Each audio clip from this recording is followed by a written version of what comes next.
सत श्री अकाल। साडा अज का टॉपिक आ अहमद शाह अब्दाली। अहमद शाह अब्दाली अफगानिस्तान का शासक सी। उसनूं अहमद शाह दुरानी भी कहा जाता सी। अहमद शाह अब्दाली आधुनिक अफगानिस्तान का संस्थापक भी मन्निया जाता है और उसने भारत के उत्ते 8 बार हमला किया। 1747 तो लैके 1767 ईस्वी तक उसने 8 बार भारत पर हमला किया और 1752 ईस्वी के विच मीर मनु नूं हरा के उसने पंजाब नूं अफगानिस्तान दे विच मिला लिया सी।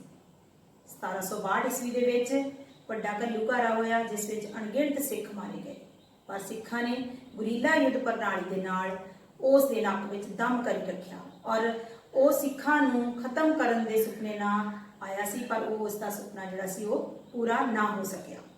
उस दे इन्हां हमलियां ने पंजाब दे उत्ते राजनीतिक, समाजिक, आर्थिक ते कला ते संस्कृति के उत्ते भी काफ़ी प्रभाव पाए।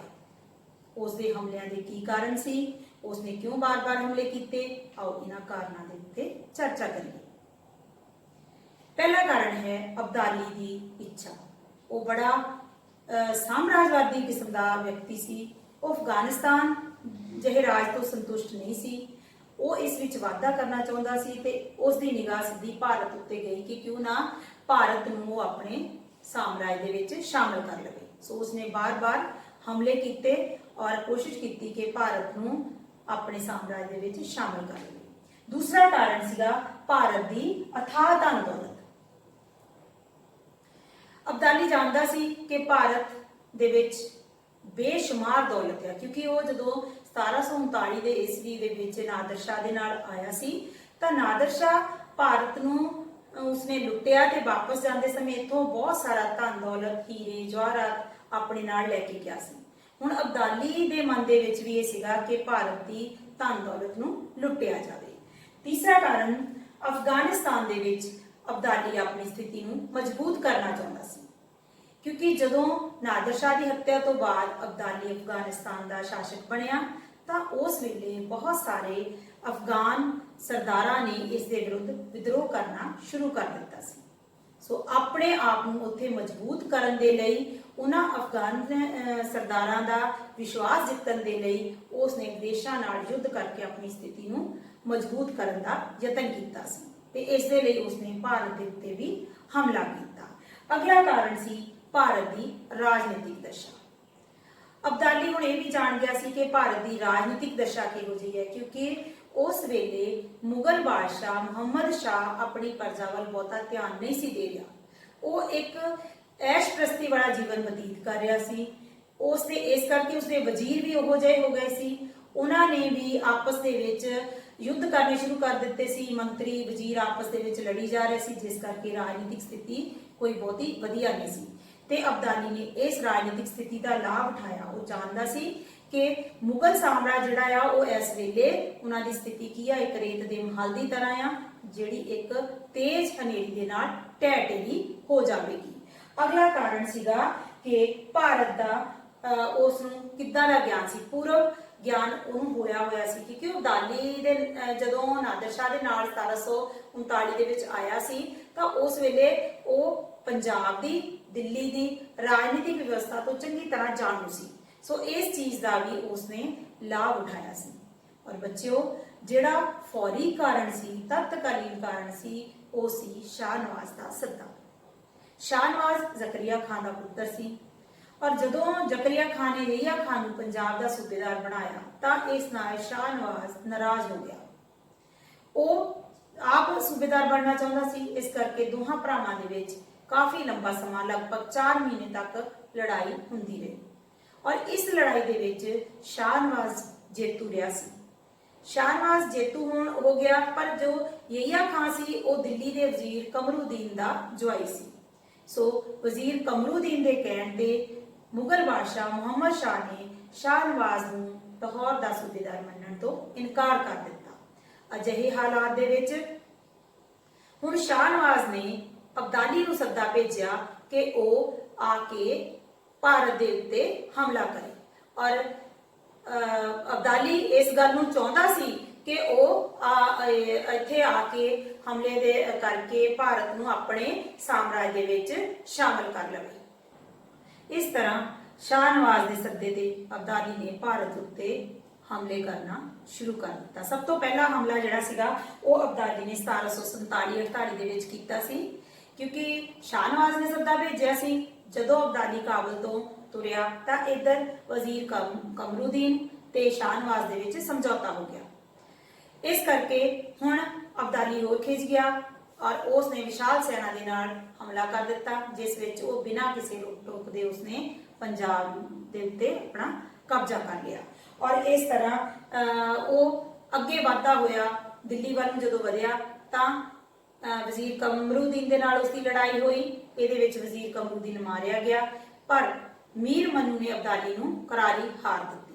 ਮੁਗਲ ਬਾਦਸ਼ਾਹ ਮੀਰ ਮਨੂ ਦੀ ਇਸ ਜਿੱਤ ਤੋਂ ਬੜਾ ਖੁਸ਼ ਹੋਇਆ ਔਰ ਉਸ ਨੂੰ ਪੰਜਾਬ ਦਾ ਸੂਬੇਦਾਰ ਨਿਯੁਕਤ ਕਰ ਦਿੱਤਾ। ਹੁਣ ਮੀਰ ਮਨੂ ਨੇ ਵੀ ਸਿੱਖਾਂ ਵਿਰੁੱਧ ਆਪਣੀਆਂ ਕਾਰਵਾਈਆਂ ਤੇਜ਼ ਕਰ ਦਿੱਤੀਆਂ। ਉਸ ਤੋਂ ਬਾਅਦ ਅਬਦਾਲੀ ਨੇ ਦੂਜਾ ਹਮਲਾ ਕੀਤਾ 1748-49 ਈਸਵੀ ਦੇ ਵਿੱਚ, ਕਿਉਂਕਿ ਅਬਦਾਲੀ ਆਪਣੀ ਪਹਿਲੀ ਹਾਰ ਦਾ ਬਦਲਾ ਲੈਣਾ ਚਾਹੁੰਦਾ ਸੀ। ਇਸ ਲਈ ਉਹ ਇੱਕ ਲੰਬੀ ਚੌੜੀ ਫੌਜ ਦੇ ਨਾਲ ਉਸਨੇ ਦੂਜੀ ਵਾਰ ਹਮਲਾ ਕਰ ਦਿੱਤਾ। ਪਰ ਹੁਣ ਇਸ ਵੇਲੇ ਦਿੱਲੀ ਦੇ ਵਿੱਚ ਵਜ਼ੀਰ ਸਫਦਰ ਜੰਗ ਸੀ, ਜਿਸ ਦੀ ਮੀਰ ਮਨੂ ਨਾਲ ਬਣਦੀ ਨਹੀਂ ਸੀ। ਜਦੋਂ ਇਹ ਹਮਲਾ ਹੋਇਆ ਤਾਂ ਮੀਰ ਮਨੂ ਨੂੰ ਅਹਿਸਾਸ ਹੋ ਗਿਆ ਕਿ ਹੁਣ ਸਫਦਰ ਜੰਗ ਨੇ ਉਸਦੀ ਸਹਾਇਤਾ ਨਹੀਂ ਕਰਨੀ, ਇਸ ਲਈ ਉਸਨੇ ਮੀਰ ਮਨੂ ਦੇ ਨਾਲ ਇੱਕ ਸਮਝੌਤਾ ਕਰ ਲਿਆ। ਉਸਨੇ 4 ਜ਼ਿਲ੍ਹਿਆਂ ਦਾ ਲਗਾਨ ਮੀਰ ਮਨੂ ਨੂੰ ਦੇਣ ਦਾ ਵਾਅਦਾ ਕੀਤਾ ਤੇ ਇਸ ਤਰ੍ਹਾਂ ਮੀਰ ਮਨੂ ਨੂੰ ਅਬਦਾਲੀ ਨੇ ਛੱਡ ਦਿੱਤਾ ਤੇ ਉਹ ਵਾਪਸ ਚਲਾ ਗਿਆ। ਤੀਸਰਾ ਹਮਲਾ ਜਦੋਂ ਕੀਤਾ ਉਸਨੇ ਇਸ ਲਈ ਕੀਤਾ ਕਿ ਜੋ ਵਾਅਦਾ ਮੀਰ ਮਨੂ ਨੇ ਕੀਤਾ ਸੀ ਉਹ ਪੂਰਾ ਨਹੀਂ ਕੀਤਾ, ਕਿਉਂਕਿ ਪੰਜਾਬ ਦੇ ਵਿੱਚ ਸਿੱਖਾਂ ਦੇ ਕਰਕੇ ਜਾਂ ਮੁਗਲਾਂ ਦੇ ਕਰਕੇ ਕਾਫੀ ਅਰਾਜਕਤਾ ਫੈਲੀ ਹੋਈ ਸੀ ਔਰ ਇਸ ਸਮੇਂ ਦੇ ਵਿੱਚ ਮੀਰ ਮਨੂ ਲਗਾਨ ਇਕੱਠਾ ਨਾ ਕਰ ਸਕਿਆ ਔਰ ਪੂਰਾ 14 ਲੱਖ ਜਿਹੜਾ ਸੀ ਉਹ ਉਸ ਨੂੰ ਨਾ ਦੇ ਸਕਿਆ। ਮੀਰ ਮਨੂ ਨੇ ਉਸ ਨੂੰ 9 ਲੱਖ ਦੇ ਕੇ 5 ਲੱਖ ਫਿਰ ਦੁਬਾਰਾ ਦੇਣ ਲਈ ਵੀ ਕਿਹਾ ਸੀ, ਪਰ ਅਬਦਾਲੀ ਇਸ ਗੱਲ ਨਾਲ ਨਾ ਮੰਨਿਆ ਔਰ ਉਸ ਨੇ ਹਮਲਾ ਕਰ ਦਿੱਤਾ। ਦੋਹਾਂ ਦੀਆਂ ਫੌਜਾਂ ਮੀਰ ਮਨੂ ਦੀ ਤੇ ਅਬਦਾਲੀ ਦੀਆਂ ਫੌਜਾਂ ਦੇ ਵਿੱਚ ਜੰਗ ਹੋਈ, ਜਿਸ ਵਿੱਚ ਅਬਦਾਲੀ ਜਿੱਤ ਗਿਆ। ਔਰ ਅਬਦਾਲੀ ਨੇ ਮੀਰ ਮਨੂ ਨੂੰ ਜਦੋਂ ਪੁੱਛਿਆ, ਕਈ ਸਵਾਲ ਕੀਤੇ, ਤਾਂ ਮੀਰ ਮਨੂ ਦੀ ਬੇਬਾਕੀ ਤੇ ਦਲੇਰੀ ਦੇਖ ਕੇ ਅਬਦਾਲੀ ਬੜਾ ਪ੍ਰਭਾਵਿਤ ਹੋਇਆ ਔਰ ਉਸਨੇ 1752 ਈਸਵੀ ਦੇ ਵਿੱਚ ਮੁੜ ਕੇ ਮੀਰ ਮਨੂ ਨੂੰ ਪੰਜਾਬ ਦਾ ਸੂਬੇਦਾਰ ਨਿਯੁਕਤ ਕਰ ਦਿੱਤਾ। ਪਰ ਬੱਚਿਓ 1753 ਦੇ ਵਿੱਚ ਮੀਰ ਮਨੂ ਦੀ ਘਰਵਾਲੀ, ਕਿਉਂਕਿ ਮੀਰ ਮਨੂ ਦੀ ਮੌਤ ਤੋਂ ਬਾਅਦ ਉਸ ਦੀ ਵਿਧਵਾ ਜਿਹੜੀ ਮੁਗਲਾਨੀ ਬੇਗਮ ਸੀ ਉਹ ਪੰਜਾਬ ਦੀ ਸੂਬੇਦਾਰ ਬਣ ਗਈ ਸੀ। ਉਸ ਕੋਲੋਂ ਪੰਜਾਬ ਦੀ ਸਥਿਤੀ ਬਹੁਤੀ ਸੰਭਾਲੀ ਨਹੀਂ ਗਈ ਔਰ ਪੰਜਾਬ ਦੇ ਵਿੱਚ ਅਰਾਜਕਤਾ ਦਾ ਮਾਹੌਲ ਫੈਲ ਗਿਆ। ਮੁਗਲ ਬਾਦਸ਼ਾਹ ਆਲਮਗੀਰ ਦੂਜੇ ਨੇ ਮੁਗਲਾਨੀ ਬੇਗਮ ਨੂੰ ਗੱਦੀ ਤੋਂ ਉਤਾਰ ਕੇ ਉਸ ਨੂੰ ਜੇਲ੍ਹ ਵਿੱਚ ਬੰਦ ਕਰ ਦਿੱਤਾ ਔਰ ਅਦੀਨਾ ਬੇਗ ਨੂੰ ਨਵਾਂ ਸੂਬੇਦਾਰ ਲਾਹੌਰ ਦਾ ਨਿਯੁਕਤ ਕਰ ਦਿੱਤਾ। ਮੁਗਲਾਨੀ ਬੇਗਮ ਨੇ ਜੇਲ੍ਹ ਵਿੱਚੋਂ ਹੀ ਅਬਦਾਲੀ ਨੂੰ ਕੁਝ ਪੱਤਰ ਲਿਖੇ ਤੇ ਕਰੋੜਾਂ ਰੁਪਈਆ ਦਾ ਲਾਲਚ ਦੇ ਕੇ ਦੁਬਾਰਾ ਹਮਲਾ ਕਰਨ ਲਈ ਪ੍ਰੇਰਿਤ ਕੀਤਾ। ਅਬਦਾਲੀ ਨੇ ਜਦੋਂ ਹਮਲਾ ਕੀਤਾ ਤਾਂ ਉਸ ਵੇਲੇ ਅਦੀਨਾ ਬੇਗ ਜਿਹੜਾ ਸੀ ਉਹ ਬਿਨਾਂ ਮੁਕਾਬਲੇ ਤੇ ਹੀ ਭੱਜ ਗਿਆ ਔਰ ਅਬਦਾਲੀ ਮਥੁਰਾ ਬ੍ਰਿੰਦਾਵਨ ਹੁੰਦਾ ਹੋਇਆ ਉਹ ਆਗਰੇ ਵੱਲ ਨੂੰ ਵਧਿਆ। ਆਗਰੇ ਵਿੱਚ ਜਦੋਂ ਗਿਆ ਤਾਂ ਉਸ ਦੀ ਸੈਨਾ ਦੇ ਵਿੱਚ ਹੈਜ਼ਾ ਫੈਲ ਗਿਆ ਔਰ ਹੈਜ਼ਾ ਫੈਲਣ ਕਰਕੇ ਉਸ ਨੂੰ ਵਾਪਸ ਮੁੜਨਾ ਪਿਆ। ਪਰ ਉਸ ਨੇ ਹੁਣ ਕੀ ਕੀਤਾ ਕਿ ਆਪਣੇ ਪੁੱਤਰ ਤੈਮੂਰ ਸ਼ਾਹ ਨੂੰ ਪੰਜਾਬ ਦਾ ਸੂਬੇਦਾਰ ਨਿਯੁਕਤ ਕਰ ਦਿੱਤਾ ਔਰ ਉਸ ਨੂੰ ਸਿੱਖਾਂ ਦੇ ਵਿਰੁੱਧ ਸਖਤ ਕਾਰਵਾਈ ਕਰਨ ਦਾ ਆਦੇਸ਼ ਦਿੱਤਾ। ਇਸ ਵੇਲੇ ਹੁਣ ਤੈਮੂਰ ਸ਼ਾਹ ਨੇ ਅੰਮ੍ਰਿਤਸਰ ਦੇ ਵਿੱਚ ਸਿੱਖਾਂ ਦੇ ਵਿਰੁੱਧ ਇੱਕ ਵਿਸ਼ਾਲ ਸੈਨਾ ਭੇਜੀ ਔਰ ਜੰਗ ਦਾ ਐਲਾਨ ਕੀਤਾ। ਸਿੱਖਾਂ ਵੱਲੋਂ ਬਾਬਾ ਦੀਪ ਸਿੰਘ ਨੇ ਇਸ ਲੜਾਈ ਦੇ ਵਿੱਚ ਵੱਧ ਚੜ ਕੇ ਸਿੱਖਾਂ ਦੀ ਅਗਵਾਈ ਕੀਤੀ। ਬੱਚਿਓ, ਇਸ ਲੜਾਈ ਦੇ ਵਿੱਚ ਬਾਬਾ ਦੀਪ ਸਿੰਘ ਜੀ ਸ਼ਹੀਦ ਹੋ ਗਏ ਸੀ ਔਰ ਤੁਸੀਂ ਜਾਣਦੇ ਹੋ ਕਿ ਬਾਬਾ ਦੀਪ ਸਿੰਘ ਜੀ ਆਪਣਾ ਸੀਸ ਤਲੀ ਤੇ ਰੱਖ ਕੇ ਕਾਫੀ ਦੇਰ ਲੜਦੇ ਰਹੇ ਤੇ ਅਖੀਰ ਦਰਬਾਰ ਸਾਹਿਬ ਦੀ ਪਰਿਕਰਮਾ ਵਿੱਚ ਆ ਕੇ ਉਹਨਾਂ ਨੇ ਸ਼ਹੀਦੀ ਪ੍ਰਾਪਤ ਕਰ ਲਈ ਸੀ। ਇਸ ਤਰ੍ਹਾਂ ਬਾਬਾ ਦੀਪ ਸਿੰਘ ਦੀ ਸ਼ਹਾਦਤ ਨੇ ਸਿੱਖਾਂ ਦੇ ਹੌਸਲੇ ਹੋਰ ਜ਼ਿਆਦਾ ਬੁਲੰਦ ਕਰ ਦਿੱਤੇ। ਕਿਹਾ ਜਾਂਦਾ ਹੈ ਕਿ ਅਫਗਾਨ ਇੰਨੇ ਡਰ ਗਏ ਕਿ ਸ਼ਾਮ ਨੂੰ ਹਨੇਰਾ ਪੈਣ ਤੋਂ ਪਹਿਲਾਂ ਹੀ ਲਾਹੌਰ ਸ਼ਹਿਰ ਦੇ ਦਰਵਾਜ਼ੇ ਬੰਦ ਕਰ ਦਿੱਤੇ ਜਾਂਦੇ ਸਨ। ਉਸ ਤੋਂ ਬਾਅਦ ਹੈ ਬੱਚਿਓ ਪੰਜਵਾਂ ਹਮਲਾ। ਪੰਜਵਾਂ ਹਮਲਾ ਕਾਫੀ ਇੰਪੋਰਟੈਂਸ ਰੱਖਦਾ ਕਿਉਂਕਿ ਇਸ ਦੇ ਵਿੱਚ ਪਾਣੀਪਤ ਦੀ ਤੀਜੀ ਲੜਾਈ ਹੋਈ ਸੀ 1761 ਈਸਵੀ ਵਾਲੀ। ਅਬਦਾਲੀ ਦੇ ਜਾਣ ਤੋਂ ਬਾਅਦ ਸਿੱਖਾਂ ਤੇ ਮਰਾਠਿਆਂ ਨੇ ਰਲ ਕੇ ਤੈਮੂਰ ਸ਼ਾਹ ਨੂੰ ਪੰਜਾਬ ਵਿੱਚੋਂ ਭਜਾ ਦਿੱਤਾ ਔਰ ਪੰਜਾਬ ਦਾ ਸੂਬੇਦਾਰ ਮਰਾਠਾ ਸ਼ੰਭਾ ਜੀ ਜਿਹੜੇ ਸੀ ਉਹ ਬਣਾ ਦਿੱਤੇ ਗਏ। ਜਦੋਂ ਅਬਦਾਲੀ ਨੂੰ ਇਸ ਦੀ ਖਬਰ ਮਿਲੀ ਤਾਂ ਉਹ ਲਗਭਗ 60,000 ਦੀ ਫੌਜ ਲੈ ਕੇ ਉਸਨੇ ਦੁਬਾਰਾ ਹਮਲਾ ਕੀਤਾ ਔਰ ਇਸ ਦੇ ਵਿੱਚ ਸ਼ੰਭਾ ਜੀ ਤਾਂ ਭੱਜ ਗਏ। ਰਸਤੇ ਦੇ ਵਿੱਚ ਹੋਰ ਵੀ ਮਰਾਠਿਆਂ ਨਾਲ ਯੁੱਧ ਹੋਇਆ ਤਾਂ ਮਰਾਠੇ ਜਿਹੜੇ ਸੀ ਅਬਦਾਲੀ ਦੇ ਸਾਹਮਣੇ ਟਿਕ ਨਾ ਸਕੇ। ਜਦੋਂ ਪੇਸ਼ਵਾ ਬਾਲਾ ਜੀ ਰਾਓ ਨੂੰ ਇਸ ਗੱਲ ਦਾ ਪਤਾ ਲੱਗਾ ਤਾਂ ਉਹਨਾਂ ਨੇ ਸਦਾ ਸ਼ਿਵ ਰਾਓ ਦੀ ਅਗਵਾਈ ਦੇ ਹੇਠ ਸੈਨਾ ਭੇਜੀ। ਇਸ ਤਰ੍ਹਾਂ ਪਾਣੀਪਤ ਦੇ ਮੈਦਾਨ ਦੇ ਵਿੱਚ 1761 ਈਸਵੀ ਦੇ ਵਿੱਚ 14 ਜਨਵਰੀ 1761 ਈਸਵੀ ਨੂੰ ਮਰਾਠਿਆਂ ਤੇ ਅਫਗਾਨਾਂ ਦੇ ਵਿੱਚ ਇੱਕ ਘਮਸਾਨ ਦਾ ਯੁੱਧ ਹੋਇਆ। ਇਸ ਯੁੱਧ ਦੇ ਵਿੱਚ ਮਰਾਠੇ ਦੀ ਹਾਲਤ ਜਿਹੜੀ ਸੀ ਉਹ ਬਹੁਤ ਜ਼ਿਆਦਾ ਖਰਾਬ ਹੋ ਗਈ। ਬਹੁਤ ਗਿਣਤੀ ਦੇ ਵਿੱਚ ਮਰਾਠਿਆਂ ਦੀ ਮੌਤ ਹੋ ਗਈ। ਸੋ ਇਹ ਮਰਾਠਾ ਸ਼ਕਤੀ ਦਾ ਇੱਥੇ ਅੰਤ ਹੋ ਗਿਆ। ਇਸ ਤੋਂ ਬਾਅਦ ਅਬਦਾਲੀ ਕਾਫੀ ਦੇਰ ਰਿਹਾ ਔਰ ਉਸ ਨੇ ਬਹੁਤ ਸਾਰਾ ਧਨ ਦੌਲਤ ਲੁੱਟਿਆ ਔਰ ਇਸ ਵੇਲੇ ਉਹ ਜਾਂਦੇ ਸਮੇਂ ਇਥੋਂ ਆਪਣੇ ਇਸਤਰੀਆਂ ਤੇ ਧਨ ਕਾਫੀ ਕੁਝ ਜਿਹੜਾ ਸੀ ਉਹ ਲੁੱਟ ਕੇ ਲੈ ਕੇ ਗਿਆ। ਔਰ ਇਸ ਸਮੇਂ ਇਹ ਗੱਲ ਬੜੀ ਕਹਿਣੀ ਜ਼ਰੂਰੀ ਆ ਕਿ ਜੱਸਾ ਸਿੰਘ ਆਹਲੂਵਾਲੀਆ ਨੇ ਦੀ ਅਗਵਾਈ ਦੇ ਹੇਠ ਸਿੱਖਾਂ ਨੇ ਅਬਦਾਲੀ ਦੀ ਸੈਨਾ ਤੇ ਛਾਪੇਮਾਰ ਪ੍ਰਣਾਲੀ ਰਾਹੀਂ ਦੁਬਾਰਾ ਹਮਲਾ ਕਰਕੇ ਉਹਨਾਂ ਦਾ ਖਜ਼ਾਨਾ ਲੁੱਟ ਲਿਆ ਔਰ ਔਰਤਾਂ ਜਿਨ੍ਹਾਂ ਨੂੰ ਉਹ ਕਾਬਲ ਲਿਜਾ ਰਹੇ ਸੀ ਉਹਨਾਂ ਨੂੰ ਵਾਪਸ ਉਹਨਾਂ ਦੇ ਘਰ ਪਹੁੰਚਾ ਦਿੱਤਾ। ਇਸ ਤੋਂ ਬਾਅਦ ਹੈ ਅਸੀਂ ਕਰਦੇ ਅਬਦਾਲੀ ਦਾ 6ਵਾਂ ਹਮਲਾ 1762 ਈਸਵੀ ਦੇ ਵਿੱਚ। ਅਫਗਾਨਿਸਤਾਨ ਜਾਣ ਤੋਂ ਬਾਅਦ ਅਬਦਾਲੀ ਨੇ ਹੁਣ ਖਵਾਜਾ ਉਬੇਦ ਖਾਨ ਜਿਹੜਾ ਸੀ ਉਸ ਨੂੰ ਲਾਹੌਰ ਦਾ ਸੂਬੇਦਾਰ ਨਿਯੁਕਤ ਕਰ ਦਿੱਤਾ। ਪਰ ਨਾਲ ਹੀ ਕੀ ਹੋਇਆ ਕਿ ਉਸ ਤੋਂ ਬਾਅਦ ਸਿੱਖਾਂ ਨੇ ਆਪਣੀਆਂ ਸਰਗਰਮੀਆਂ ਜਿਹੜੀਆਂ ਸੀ ਉਹ ਤੇਜ਼ ਕਰ ਦਿੱਤੀਆਂ। ਉਹਨਾਂ ਨੇ ਨਵੇਂ ਕਿਲੇ ਉਸਾਰ ਲਏ। ਇਹਦੇ ਵਿੱਚ ਗੁਜਰਾਂਵਾਲਾ ਦਾ ਕਿਲਾ ਜਿਹੜਾ ਆ ਉਹ ਬਹੁਤ ਹੀ ਮਹੱਤਵਪੂਰਨ ਆ ਔਰ ਇਹਨਾਂ ਨੇ ਅੰਮ੍ਰਿਤਸਰ ਸਿੱਖਾਂ ਨੇ ਬਟਾਲਾ ਕਲਾਨੌਰ ਆਦਿ ਜਿਹੜੇ ਸਥਾਨ ਸੀ ਇਹਨਾਂ ਦੇ ਆਲੇ ਦੁਆਲੇ ਕਾਫੀ ਲੁੱਟਮਾਰ ਕਰਨੀ ਸ਼ੁਰੂ ਕਰ ਦਿੱਤੀ ਔਰ ਉਧਰ ਉਬੇਦ ਖਾਨ ਜਿਹੜਾ ਸੀ ਉਸਨੇ ਸਿੱਖਾਂ ਦਾ ਮੁਕਾਬਲਾ ਕਰਨ ਦੇ ਲਈ ਗੁਜਰਾਂਵਾਲਾ ਕਿਲੇ ਨੂੰ ਘੇਰ ਲਿਆ। ਉਸਨੇ ਲਗਭਗ 10,000 ਫੌਜ ਜਿਹੜੀ ਸੀ ਉਸ ਦੇ ਨਾਲ ਸਿੱਖਾਂ ਦੇ ਉੱਤੇ ਹਮਲਾ ਕਰ ਦਿੱਤਾ।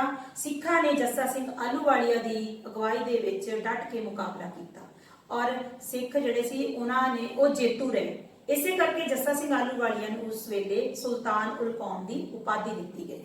ਜਦੋਂ ਅਬਦਾਲੀ ਨੂੰ ਇਸ ਗੱਲ ਦਾ ਪਤਾ ਲੱਗਾ ਅਬਦਾਲੀ ਬੜਾ ਗੁੱਸੇ ਵਿੱਚ ਆ ਗਿਆ ਔਰ ਉਹ ਫਿਰ ਆਪਣੇ ਲਾਮ ਲਸ਼ਕਰ ਦੇ ਨਾਲ ਉਹ ਕਾਬਲ ਤੋਂ ਪੰਜਾਬ ਵੱਲ ਨੂੰ ਕੂਚ ਕੀਤਾ। ਹੁਣ ਉਸ ਨੇ ਸਰਹੰਦ ਦੇ ਸੂਬੇਦਾਰ ਜ਼ੈਨ ਖਾਨ ਨੂੰ ਸਿੱਖਾਂ ਦੇ ਵਿਰੁੱਧ ਕਾਰਵਾਈ ਕਰਨ ਲਈ ਉਸਦਾ ਸੈਨਾ ਤਿਆਰ ਕਰਨ ਲਈ ਕਿਹਾ। ਇਸ ਤਰ੍ਹਾਂ ਜਦੋਂ ਆਇਆ ਤਾਂ ਉਸ ਨੂੰ ਪਤਾ ਲੱਗਾ ਕਿ ਸਿੱਖ ਜਿਹੜੇ ਆ ਉਹ ਮਲੇਰਕੋਟਲਾ ਦੇ ਨੇੜੇ ਕੂਪ ਦੇ ਵਿੱਚ ਇਕੱਠੇ ਹੋਏ ਹਨ। ਉਸ ਨੇ ਜ਼ੈਨ ਖਾਨ ਨੂੰ ਉੱਥੇ ਪਹੁੰਚਣ ਲਈ ਕਿਹਾ। ਇਸ ਤਰ੍ਹਾਂ ਅਬਦਾਲੀ ਤੇ ਜ਼ੈਨ ਖਾਨ ਦੀ ਸਾਂਝੀ ਫੌਜ ਨੇ ਮਲੇਰਕੋਟਲਾ ਦੇ ਕੂਪ ਪਿੰਡ ਵਿੱਚ ਇਕੱਠੇ ਹੋਏ ਸਿੱਖਾਂ ਦੇ ਉੱਤੇ ਅਚਾਨਕ ਹਮਲਾ ਬੋਲ ਦਿੱਤਾ। ਸਿੱਖ ਉਸ ਵੇਲੇ ਭੁੱਖੇ ਵੀ ਸਨ ਔਰ ਉਹਨਾਂ ਦੇ ਨਾਲ ਇਸਤਰੀਆਂ ਬੱਚੇ ਤੇ ਬਜ਼ੁਰਗ ਵੀ ਸਨ। ਸੋ ਸਿੱਖਾਂ ਨੇ ਉਹਨਾਂ ਨੂੰ ਆਪਣੇ ਘੇਰੇ ਵਿੱਚ ਲੈ ਕੇ ਅਬਦਾਲੀ ਦੀ ਸੈਨਾ ਦਾ ਡਟ ਕੇ ਮੁਕਾਬਲਾ ਕੀਤਾ।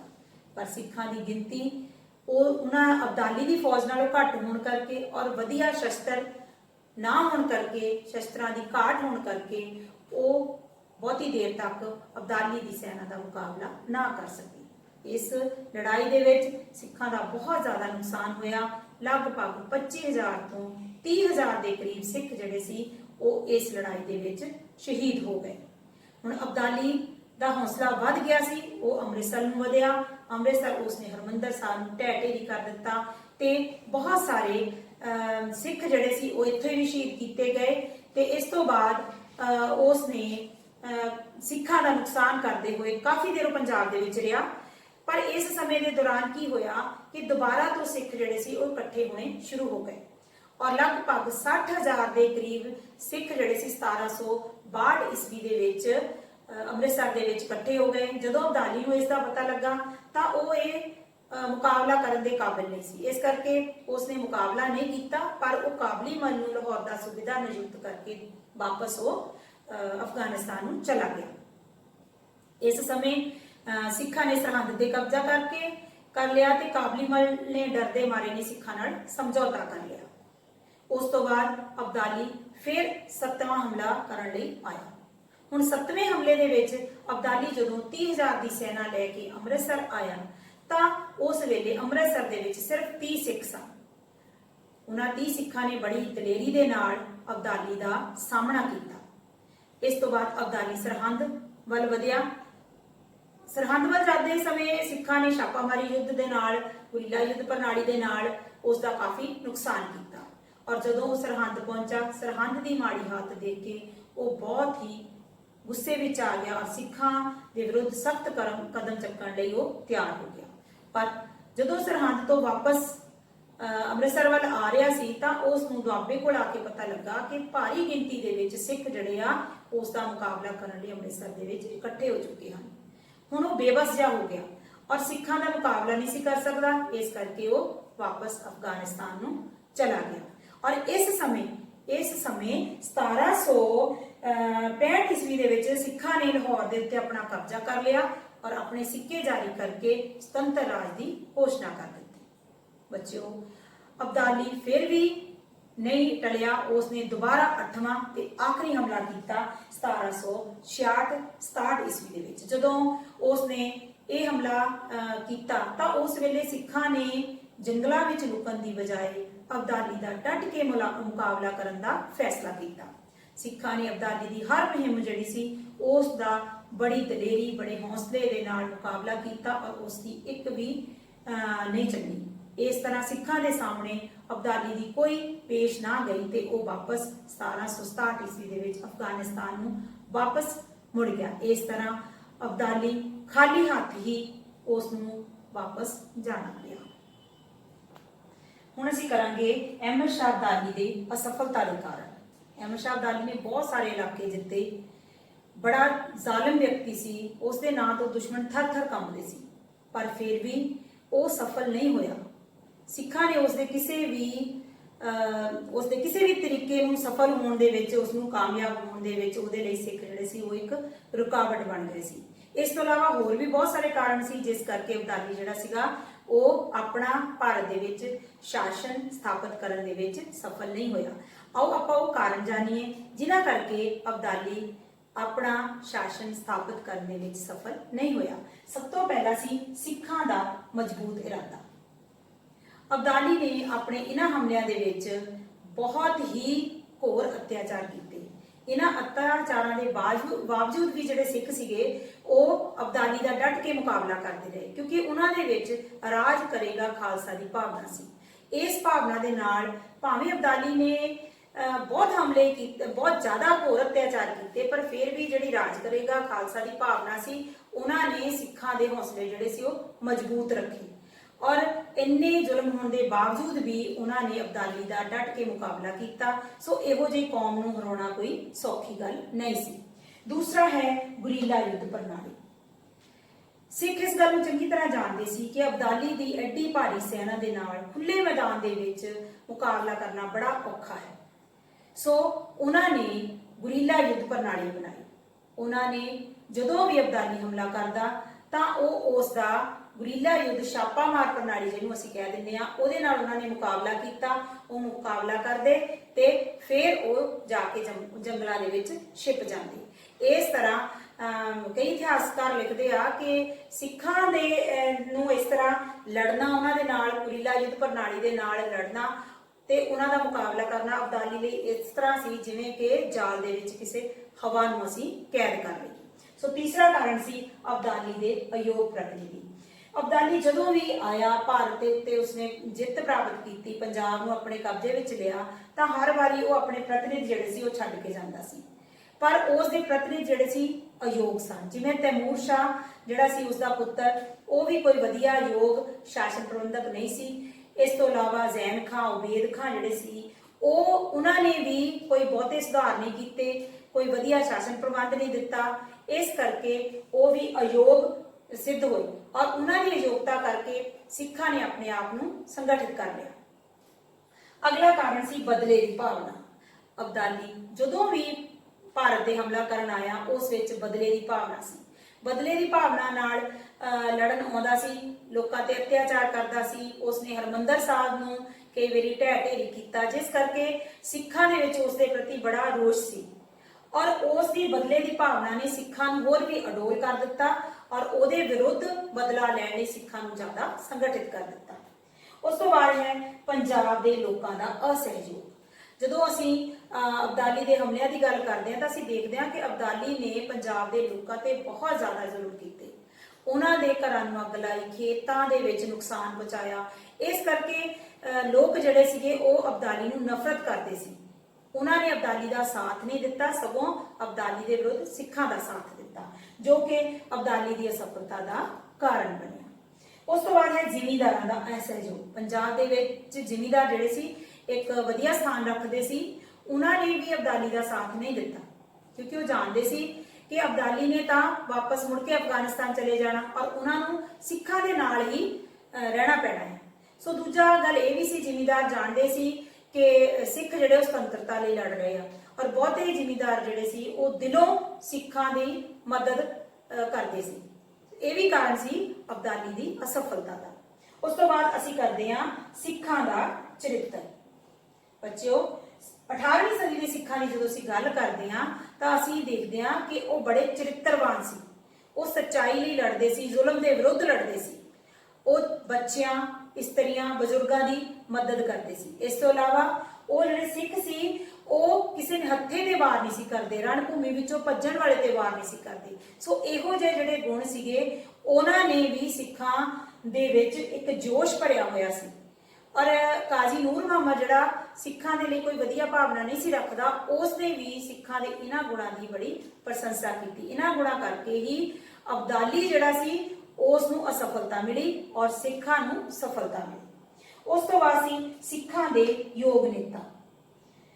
ਜਦੋਂ ਅਸੀਂ ਸਿੱਖਾਂ ਦੇ ਨੇਤਾਵਾਂ ਦੀ ਗੱਲ ਕਰਦੇ ਹਾਂ ਤਾਂ ਸਾਡੇ ਸਾਹਮਣੇ ਬੜੇ ਯੋਗ ਨੇਤਾ ਸਾਹਮਣੇ ਆ ਖੜੇ ਹੁੰਦੇ ਆ, ਜਿਵੇਂ ਕਿ ਜੱਸਾ ਸਿੰਘ ਆਹਲੂਵਾਲੀਆ, ਜੱਸਾ ਸਿੰਘ ਰਾਮਗੜੀਆ, ਜੜਤ ਸਿੰਘ ਸ਼ੁਕਰ ਚੱਕੀਆ, ਆਲਾ ਸਿੰਘ। ਸੋ ਇਹਨਾਂ ਦੀ ਯੋਗ ਅਗਵਾਈ ਦੇ ਵਿੱਚ ਸਿੱਖਾਂ ਨੇ ਦੁਸ਼ਮਣ ਦਾ ਡਟ ਕੇ ਮੁਕਾਬਲਾ ਕੀਤਾ। ਇਹਨਾਂ ਦੀ ਯੋਗ ਅਗਵਾਈ ਜਿਹੜੀ ਸੀ ਉਹ ਵੀ ਅਬਦਾਲੀ ਦੀ ਅਸਫਲਤਾ ਦਾ ਕਾਰਨ ਬਣੀ। ਇਸ ਤੋਂ ਬਾਅਦ ਅਗਲਾ ਪੁਆਇੰਟ ਜਿਹੜਾ ਉਹ ਅੰਮ੍ਰਿਤਸਰ ਦਾ ਯੋਗਦਾਨ ਹੈ। ਬੱਚਿਓ, ਅੰਮ੍ਰਿਤਸਰ ਜਿਹੜਾ ਸੀ ਉਹ ਸਿੱਖਾਂ ਦੇ ਲਈ ਮੱਕਾ ਸੀ। ਸਿੱਖਾਂ ਲਈ ਅੰਮ੍ਰਿਤਸਰ ਜਿਹੜਾ ਸੀ ਬਹੁਤ ਮਹੱਤਵਪੂਰਨ ਸਥਾਨ ਸੀ।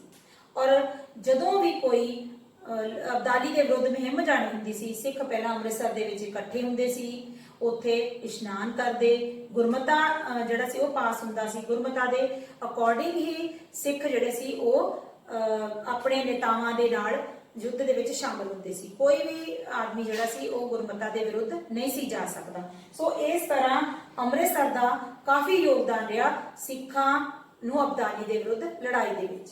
ਅਗਲਾ ਸੀ ਅਬਦਾਲੀ ਦੀ ਕਮਜ਼ੋਰ ਆਰਥਿਕ ਸਥਿਤੀ। ਜਦੋਂ ਸ਼ੁਰੂ ਵਿੱਚ ਅਬਦਾਲੀ ਆਇਆ ਤਾਂ ਉਸਨੇ ਬੜਾ ਧਨ ਦੌਲਤ ਲੁੱਟਿਆ। ਉਸਦੇ ਕੋਲ ਕਾਫੀ ਧਨ ਸੀ, ਪਰ ਹੁਣ ਉਸ ਦੀ ਸੈਨਾ ਵੱਧ ਗਈ, ਧਨ ਘਟ ਗਿਆ, ਕਿਉਂਕਿ ਸਿੱਖਾਂ ਦੇ ਹਮਲਿਆਂ ਨੇ ਉਸ ਨੂੰ ਆਰਥਿਕ ਪੱਖੋਂ ਕਮਜ਼ੋਰ ਕਰ ਦਿੱਤਾ ਸੀ। ਜਦੋਂ ਉਹ ਸੈਨਾ ਨੂੰ ਬਹੁਤਾ ਚੰਗੀ ਤਰ੍ਹਾਂ ਤਨਖਾਹਾਂ ਨਹੀਂ ਦੇ ਸਕਿਆ ਤਾਂ ਸੈਨਾ ਦੇ ਵਿੱਚ ਵਿਦਰੋਹ ਹੋਣੇ ਸ਼ੁਰੂ ਹੋ ਗਏ। ਸੈਨਾ ਦੇ ਵਿਦਰੋਹ ਹੋਣ ਕਰਕੇ ਉਸ ਦੀ ਸੈਨਾ ਜਿਹੜੀ ਸੀ ਉਹ ਪੂਰੀ ਤਾਕਤ ਦੇ ਨਾਲ ਨਾ ਲੜ ਸਕੀ ਔਰ ਦੂਸਰੇ ਪਾਸੇ ਇਸ ਚੀਜ਼ ਦਾ ਸਿੱਖਾਂ ਨੇ ਲਾਭ ਉਠਾਇਆ ਤੇ ਉਹ ਆਪਣੀ ਸ਼ਕਤੀ ਨੂੰ ਸੰਗਠਿਤ ਕਰਨ ਵਿੱਚ ਲੱਗ ਗਏ। ਅਗਲਾ ਕਾਰਨ ਸੀਗਾ ਲਾਸਟ ਜਿਹੜਾ ਅਸੀਂ ਕਰਾਂਗੇ ਅਫਗਾਨਿਸਤਾਨ ਦੇ ਵਿੱਚ ਵਿਦਰੋਹ। ਜਦੋਂ ਵੀ ਅਬਦਾਲੀ ਆਉਂਦਾ ਸੀ ਤਾਂ ਭਾਰਤ ਜਦੋਂ ਆਉਂਦਾ ਪਿੱਛੋਂ ਕੀ ਹੁੰਦਾ ਕਿ ਮੌਕੇ ਦਾ ਫਾਇਦਾ ਉਠਾ ਕੇ ਕੁਝ ਸਰਦਾਰ ਜਿਹੜੇ ਸੀ ਉਹ ਵਿਦਰੋਹ ਕਰ ਦਿੰਦੇ। ਉਹ ਜਦੋਂ ਵੀ ਆਉਂਦਾ ਉਸ ਨੂੰ ਛੇਤੀ ਹੀ ਵਾਪਸ ਅਫਗਾਨਿਸਤਾਨ ਜਾਣਾ ਪੈਂਦਾ। ਇਸ ਤਰ੍ਹਾਂ ਉਹ ਪੰਜਾਬ ਦੇ ਵਿੱਚ ਇੱਕ ਵਧੀਆ ਸ਼ਾਸਨ ਪ੍ਰਬੰਧ ਸੰਗਠਿਤ ਨਾ ਕਰ ਸਕਿਆ। ਇਸ ਨੂੰ ਆਪਣੇ ਭਾਰਤ ਦੇ ਵਿੱਚ ਆਪਣੇ ਰਾਜ ਨੂੰ ਸੰਗਠਿਤ ਨਾ ਕਰ ਸਕਿਆ। ਸੋ ਇਸ ਕਰਕੇ ਵੀ ਉਹ ਪੰਜਾਬ ਦੇ ਉੱਤੇ ਆਪਣਾ ਪੂਰਾ ਹੱਕ ਜਮਾਉਣ ਦੇ ਵਿੱਚ ਅਸਫਲ ਰਿਹਾ। ਹੁਣ ਅਸੀਂ ਕਰਾਂਗੇ ਅਬਦਾਲੀ ਦੇ ਹਮਲਿਆਂ ਦੇ ਪ੍ਰਭਾਵ। ਅਹਿਮਦ ਸ਼ਾਹ ਅਬਦਾਲੀ 1767 ਈਸਵੀ ਤੱਕ ਉਸਨੇ ਪੰਜਾਬ ਉੱਤੇ 8 ਵਾਰ ਹਮਲੇ ਕੀਤੇ ਔਰ ਇਹਨਾਂ ਹਮਲਿਆਂ ਦੇ ਕਾਫੀ ਪ੍ਰਭਾਵ ਪਏ। ਰਾਜਨੀਤਿਕ ਪ੍ਰਭਾਵ, ਆਰਥਿਕ ਪ੍ਰਭਾਵ, ਕਲਾ ਤੇ ਸਾਹਿਤ ਨੂੰ ਧੱਕਾ ਲੱਗਾ। ਆਓ ਅਸੀਂ ਇਹਨਾਂ ਦਾ ਵਰਣਨ ਕਰਦੇ ਹਾਂ ਕਿ ਕੀ ਪ੍ਰਭਾਵ ਪਏ। ਪਹਿਲਾ ਹੈ ਮੁਗਲ ਸ਼ਕਤੀ ਦਾ ਅੰਤ ਹੋ ਗਿਆ। ਆਪਾਂ ਜਾਣਦੇ ਹਾਂ ਕਿ 1752 ਈਸਵੀ ਦੇ ਵਿੱਚ ਅਹਿਮਦ ਸ਼ਾਹ ਅਬਦਾਲੀ ਨੇ ਮੀਰ ਮੰਨੂ ਨੂੰ ਪੰਜਾਬ ਦਾ ਸੂਬੇਦਾਰ ਨਿਯੁਕਤ ਕਰ ਦਿੱਤਾ ਸੀ।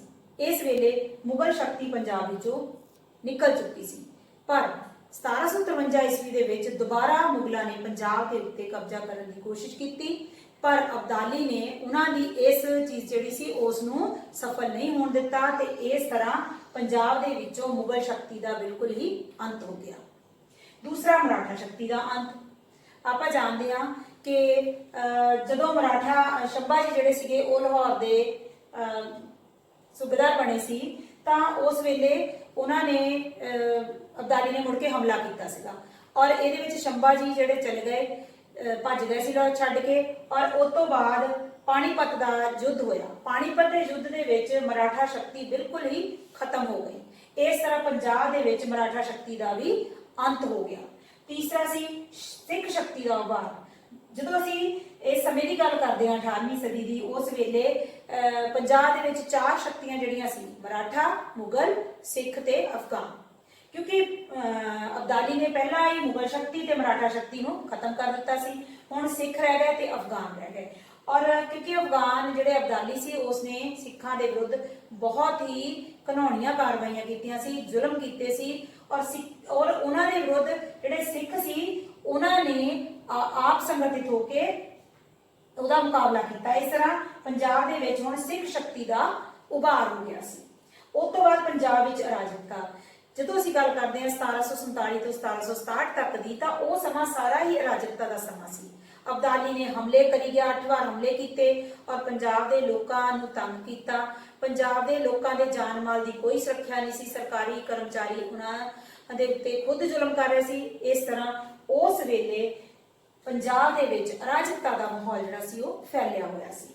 ਉਸ ਤੋਂ ਬਾਅਦ ਸਮਾਜ ਦੀ ਜਦੋਂ ਗੱਲ ਕਰਦੇ ਹਾਂ ਤਾਂ ਅਸੀਂ ਦੇਖਦੇ ਹਾਂ ਕਿ ਸਮਾਜ ਵਿੱਚ ਬਹੁਤ ਸਾਰੀਆਂ ਬੁਰਾਈਆਂ ਦਾ ਵਾਧਾ ਹੋ ਗਿਆ ਸੀ।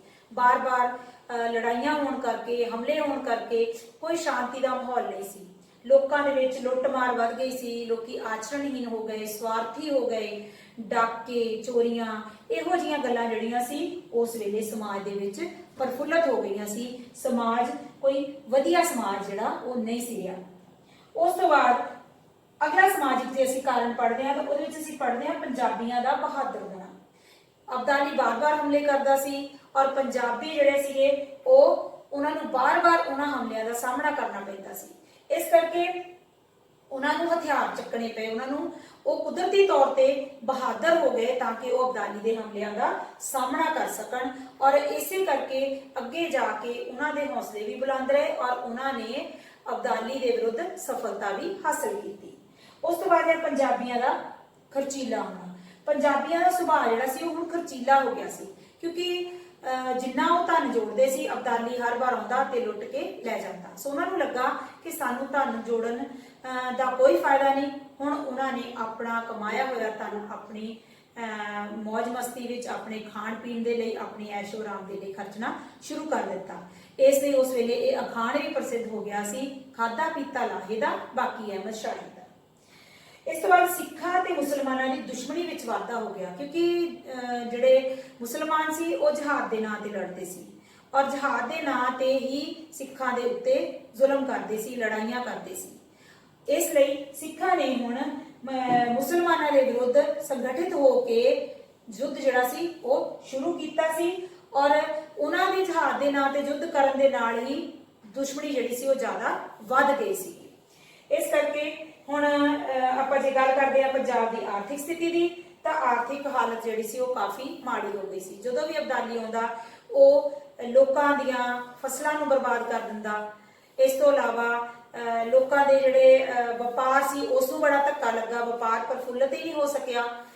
ਔਰ ਜਦੋਂ ਇਹ ਅਬਦਾਲੀ ਲੁੱਟਦਾ ਸੀ ਤੇ ਉਹਦੇ ਨਾਲ ਸਿੱਖ ਸਰਦਾਰ ਜਿਹੜੇ ਸੀਗੇ ਉਹ ਸਰਕਾਰ ਦੇ ਪ੍ਰਤੀ ਆਪਣਾ ਰੋਸ ਪ੍ਰਗਟ ਕਰਨ ਦੇ ਲਈ ਉਹ ਵੀ ਲੁੱਟਮਾਰ ਕਰਦੇ ਸੀ।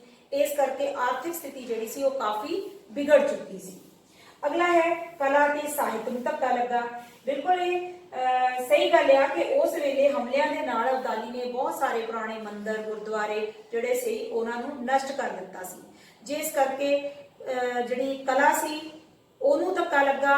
ਬਹੁਤ ਸਾਰਾ ਸਾਹਿਤ ਜਿਹੜਾ ਸੀ ਉਹ ਇਹਨਾਂ ਲੜਾਈਆਂ ਦੇ ਵਿੱਚ ਨਸ਼ਟ ਹੋ ਗਿਆ ਸੀ। ਇਸ ਕਰਕੇ ਅਬਦਾਲੀ ਦੇ ਹਮਲਿਆਂ ਨੇ ਜਿੱਥੇ ਰਾਜਨੀਤਿਕ ਸਮਾਜਿਕ ਪ੍ਰਭਾਵ ਪਾਏ ਉੱਥੇ ਉਸਨੇ ਕਲਾ ਨੂੰ ਵੀ ਕਾਫੀ ਜਿਹੜਾ ਸੀਗਾ ਉਹ ਖਰਾਬ ਕਰ ਦਿੱਤਾ ਸੀ। ਸੋ ਅਸੀਂ ਅਖੀਰ ਦੇ ਵਿੱਚ ਇਹ ਕਹਾਂਗੇ ਕਿ ਅਬਦਾਲੀ ਦੇ ਹਮਲਿਆਂ ਨੇ ਪੰਜਾਬ ਦੀ ਰਾਜਨੀਤਿਕ, ਆਰਥਿਕ ਅਤੇ ਸਮਾਜਿਕ, ਕਲਾ ਤੇ ਸਾਹਿਤ ਤੇ ਕਾਫੀ ਜ਼ਿਆਦਾ ਪ੍ਰਭਾਵ ਪਾਇਆ।